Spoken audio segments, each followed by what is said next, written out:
Isasara po ng ilang oras ang ilang bahagi ng NLEX Valenzuela simula bukas hanggang sa Biyernes. Alamin po natin ang dahilan mula sa report ni Isaiah Mirafuentes. Isaiah? Dayan, naabuti ng isang linggo ang magiging closure sa bahagi ng NLEX Balintawak. Layunin itong magbigay daan para sa konstruksyon ng Northern Access Link Expressway. Dalawang linya ang inaasahang isasara tuwing gabi.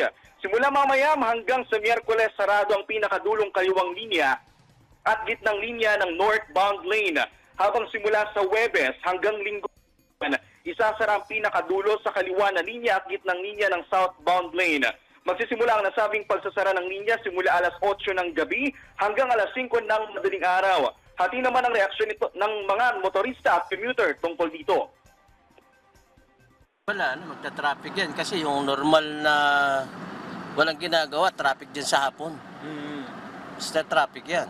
So for improvement naman po, siguro po pansamantala po, pero mas okay naman po kasi po para po naman po sa mas mapabilis pa rin po yung traffic po. Masyadong pahirap sa amin yan. Kagaya namin, araw-araw kami lumuluwas pa Manila. Masyadong pahirap, dapat bigyan kami ng magandang alternate na daan.